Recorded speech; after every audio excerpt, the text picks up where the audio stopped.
Sementara itu, ratusan keluarga mengungsi dari kota-kota di distrik Nabatiyeh, Lebanon Selatan setelah serangan udara Israel kembali berlanjut meskipun gencatan senjata sedang berlangsung.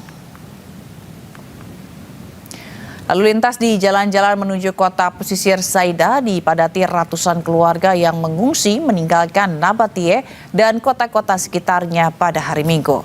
Warga meninggalkan rumah mereka atas inisiatif sendiri karena tak yakin apa yang akan terjadi selanjutnya dan khawatir serangan Israel akan semakin besar dan sering. Sementara itu, tentara Israel telah menetapkan garis kuning di Lebanon Selatan mencegah warga yang mengungsi kembali ke daerah-daerah yang berada di bawah kendali Israel. IDF juga telah menginstruksikan penduduk di lebih dari 80 kota di Lebanon Selatan untuk tidak kembali dengan menyatakan bahwa pasukannya telah disiagakan untuk menghentikan segala aktivitas militan. Langkah ini mencerminkan taktik yang sebelumnya digunakan di jalur Gaza, di mana zona-zona tertentu dinyatakan terlarang bagi penduduk.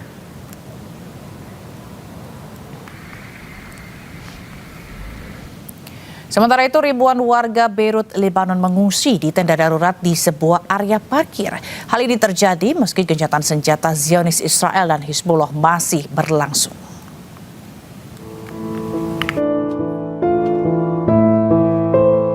Pengungsi di Beirut, Lebanon menghadapi kondisi mengerikan meskipun gencatan senjata masih berlangsung. Nampak para pengungsi mendirikan tenda di sebuah lahan parkir dengan ketersediaan kebutuhan dasar yang sangat terbatas. Ribuan orang ini meninggalkan rumah mereka untuk mencari keselamatan. Para pengungsi mengaku belum mendapat bantuan apapun hingga menimbulkan kekhawatiran atas memburuknya kondisi hidup mereka. كنا عم طالب على طول عم طالب الدولة انه تركب حمامات تضوي لنا الشارع ما تعطينا كهرباء تضوي الشارع لنشوف بعضنا برا بالليل العالم ما يصير معها مشاكل بالليل عرفت علي كيف وانا اللي بتمناه انه يمكن طول هالحرب هيدي وتستمر وانا عندي 9 اولاد فيهم 6 اولاد صغار قاصرين. Menurut Kementerian Kesehatan, jumlah korban tewas di Lebanon meningkat menjadi 2.419 dengan 7.719 orang terluka sejak pertempuran baru antara Israel Hizbullah pecah pada 2 Maret lalu. Warga Iran mulai bergeliat terlihat dari pasar-pasar tradisional setempat yang mulai ramai. Aktivitas warga sudah mulai terlihat normal seiring berlanjutnya gencatan senjata dengan Amerika Israel dengan Iran.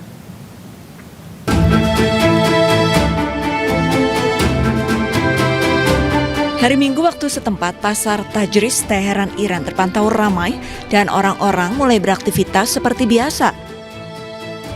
Warga menyatakan bahwa mereka mendukung pasukan Iran dan tetap berada di tengah kota sebagai rasa tanggung jawab warga negara yang beroperasional secara normal. مردم ایران کلا مردمی هستن که خیلی امید دارن همیشه میگن ایرانی‌ها مثل ققنوس میمونن که دوست دارن از دل خاکستر بلند شن و دوباره خودشون بسازن. این ذات مردم ما بوده در طول تاریخ. موندن ما تو تهران باعث شد که ما این رو ثابت کنیم که جون ما پیش جون رهبرمون هیچ ارزشی نداره و موندیم و دفاع کردیم از خاکمون، از شهر بزرگی که همه فکر می‌کردن باید ترکش کنن. همین خیلی عادی داشتیم زندگی میکردیم. تازه خیلی به نظر من همه مبعوث شده بودن، همه مثل هم شده بودن، همه در کنار هم بودن. Sebelumnya pada tanggal 8 April lalu, Presiden Amerika Serikat Donald Trump mengumumkan gencatan senjata selama 2 pekan dengan Iran. Gencatan senjata ini diperuntukkan kemungkinan negosiasi yang bertujuan mencapai kesepakatan mengakhiri krisis. Amerika Serikat disebut kekurangan rudal setelah menjalani perang hampir 2 bulan dengan Iran. Sementara Amerika butuh waktu 4 tahun untuk kembalikan stok rudal tersebut.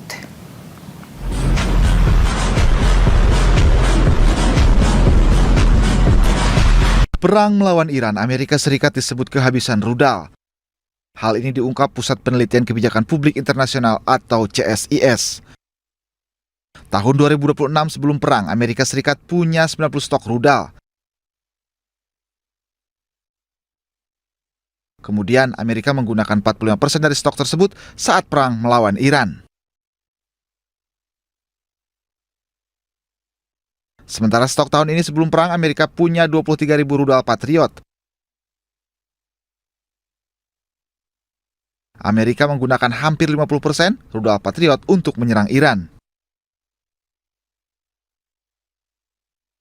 Sementara sistem pertahanan rudal balistik, AS memiliki 360.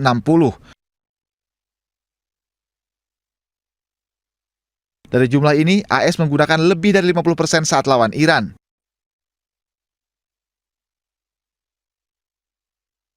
Untuk mengembalikan stok ke semula, Amerika membutuhkan waktu hingga 4 tahun.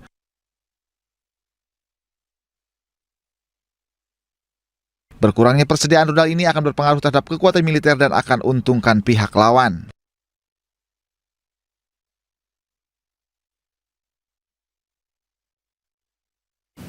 Juru bicara Kementerian Pertahanan Iran, Jenderal Reza Tlaibnik, menyebut stok rudal Iran masih dalam jumlah maksimal. Sebagian besar rudal tidak digunakan dalam perang dengan Amerika Serikat.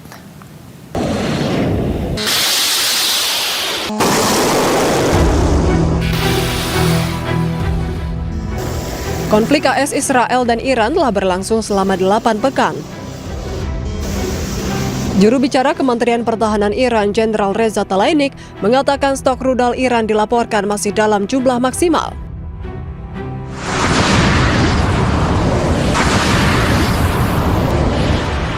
Ia juga mengatakan sebagian besar kemampuan rudal Iran tidak digunakan dalam perang dengan AS.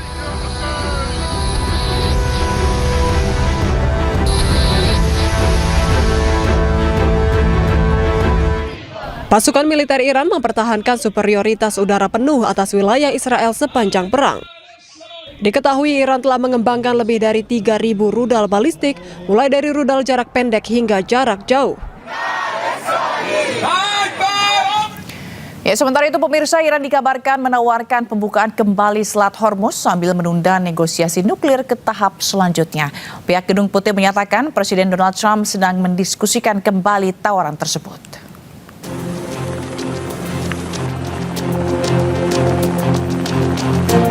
Iran telah usulkan pembukaan kembali Selat Hormuz dan akhiri perang sambil menunda negosiasi nuklir ke tahap berikutnya. Usulan tersebut disampaikan kepada Amerika Serikat lewat mediator, termasuk Pakistan, di tengah kebuntuan diplomatik terkait program nuklir Iran. Sekretaris Pers Gedung Putih mengakui adanya diskusi Presiden Donald Trump dengan tim keamanan nasionalnya terkait tawaran tersebut. Because it's been reported, I will confirm the president has met with his national security team this morning. The meeting may be ongoing, maybe not. I don't want to speak affirmatively because I was prepping to come out here, but the proposal was being discussed. I don't want to get ahead of the president or his national security team. What I will reiterate is that the president's red lines with respect to Iran have been made very, very clear, not just to the American public, but also to them as well. Sementara itu, langkah diplomatik Iran terus berjalan secara intensif, dengan Menlu Iran Abbas Araghchi melakukan pembicaraan dengan mitra di Oman dan Islamabad terkait Selat Hormuz. Di tengah buntunya perundingan dengan Amerika Serikat, Menteri Luar Negeri Iran Abbas Araghchi bertemu Presiden Vladimir Putin.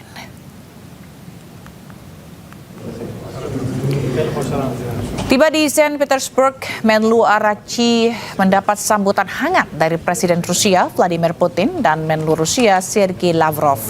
Selain membahas hubungan bilateral, kedua negara pertemuan ini juga membahas perkembangan regional dan internasional, termasuk cara-cara mencapai resolusi damai terhadap konflik yang terjadi di Timur Tengah. Di tengah-tengah buntunya perundingan dengan Amerika, Menlu Araghchi melakukan kunjungan diplomatik ke sejumlah negara. Sebelum ke Rusia, Araghchi juga berkunjung ke Oman dan Pakistan.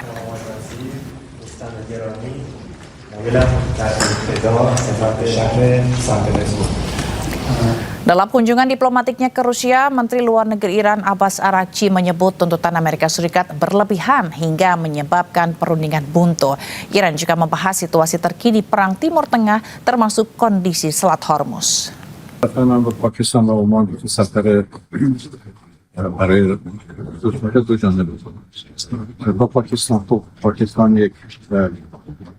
امر مهم میانجیگری در مذاکرات بین ایران و آمریکا رو دولت انجام میده. لازم بود که یک مروری در آخرین وضعیت بکنیم. به هر حال تحولاتی در مذاکرات افتاده رویکردهای آمریکایی ها باعث شد که مذاکرات دور قبلی بنابراین پیشرفت‌هایی که صورت گرفته بود ولی نتونه به اهداف خودش برسه، زیاده پاهایی که انجام دادن و رویکردهای غلطی که اتخاذ کردن. لازم بود که برای بررسی آخرین وضعیت ما مشورت‌هایی رو با دوستانمون در پاکستان. عبور امن از تنگه هرمز یک موضوع مهم جهانی هست. الان طبیعی هستش که ما به عنوان دو کشور ساحلی این تنگه باید با هم صحبت داشته باشیم تا منافع مشترک بتونه تامین بشه و با هم هماهنگ بشیم در هر حرکتی که در این خصوص صورت بگیره، چون منافع ایران و منافع ما بتونه مستقیم درگیر این قضیه هست. الحمدلله اشتراک نظر بسیار وجود داره بین ما و توافقاتی هم کردیم که مشورت هم در سطح کارشناسی ادامه. Pemirsa, Menteri Luar Negeri Iran, Abbas Araghchi melanjutkan safari diplomatiknya ke Rusia. Sebelumnya Araghchi berkunjung ke Oman dan Pakistan untuk membahas kondisi di Selat Hormuz dan Timur Tengah.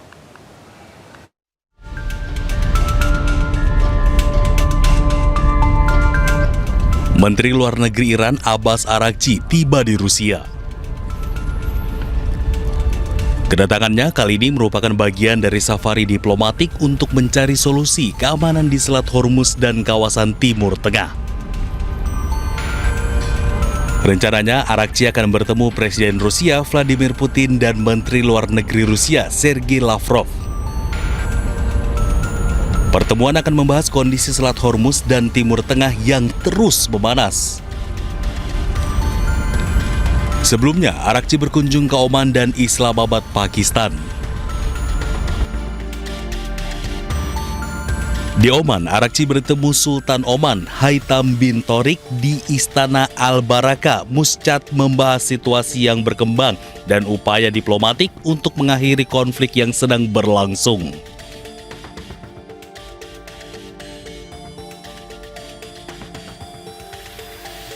Sedangkan di Islamabad, Pakistan, Araghchi bertemu dengan pejabat tinggi Pakistan guna membahas upaya untuk mengakhiri konflik dengan Amerika Serikat. Presiden Amerika Serikat Donald Trump membatalkan kunjungan dua utusannya, Steve Witkoff dan Jared Kushner, ke Pakistan. Trump tidak ingin para utusannya membuang waktu untuk pembicaraan yang dianggap tidak produktif.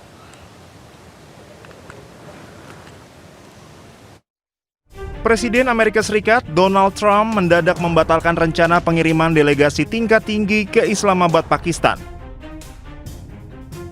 Trump sebelumnya berencana mengirim utusan khusus Steve Witkoff dan Jared Kushner untuk melakukan upaya negosiasi dengan pihak Iran. Trump menilai durasi perjalanan yang sangat jauh tidak sebanding dengan hasil yang akan didapatkan di meja perundingan. Ia menegaskan tidak ingin para utusannya membuang waktu untuk pembicaraan yang dianggap tidak produktif.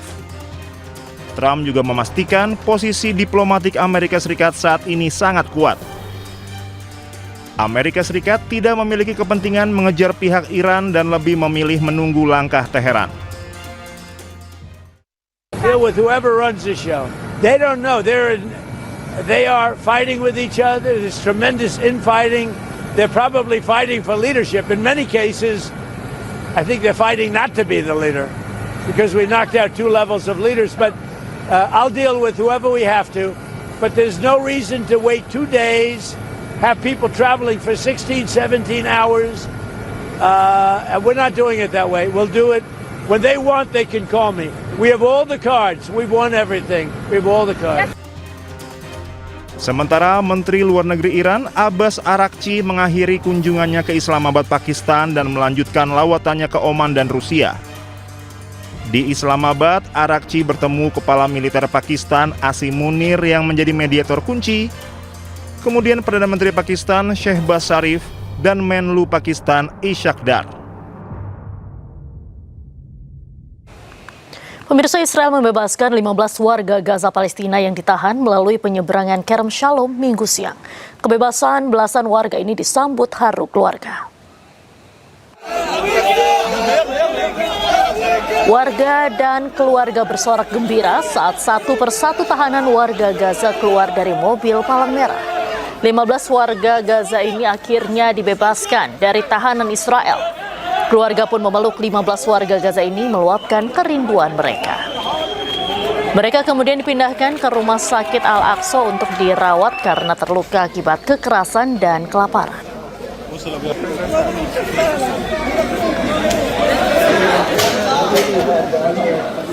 Sebuah drone milik Hizbullah menghantam area dekat pasukan Israel di kota Taibeh, Lebanon Selatan.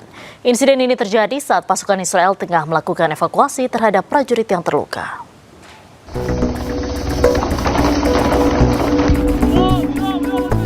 Rekaman terbaru memperlihatkan sebuah drone bermuatan peledak milik Hizbullah menghantam area dekat helikopter Israel yang tengah melakukan operasi penyelamatan. Pasukan Israel terlihat menembaki drone tersebut sebelum akhirnya jatuh ke tanah dan meledak. Seorang tentara Israel dikabarkan tewas dan 6 lainnya luka-luka. Krisis kemanusiaan di Gaza kian memburuk. Anak-anak di kamp pengungsian terancam serangan Hamas seperti tikus hingga serangga yang meningkatkan risiko penyakit.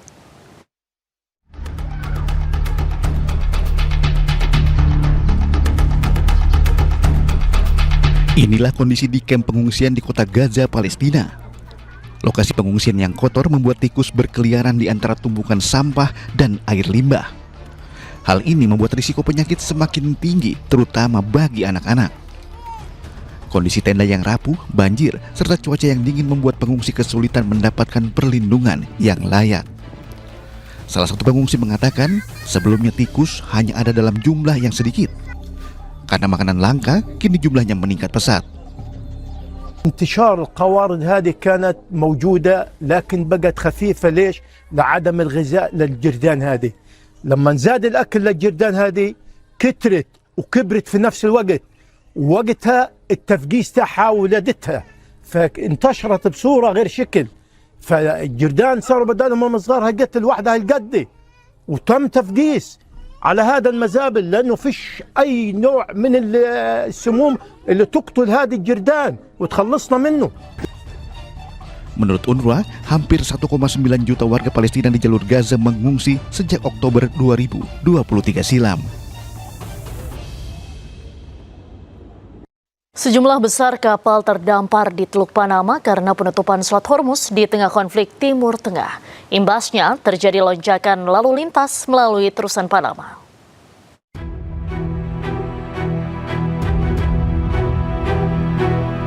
Sejumlah besar kapal terdampar di Teluk Panama karena penutupan Selat Hormuz di tengah konflik Timur Tengah.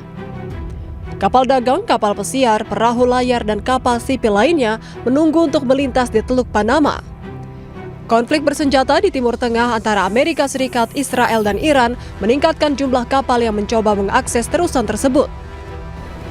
Dampaknya terjadi kemacetan di titik masuk sehingga beberapa perusahaan pelayaran harus merencanakan perjalanan mereka berbulan-bulan sebelumnya.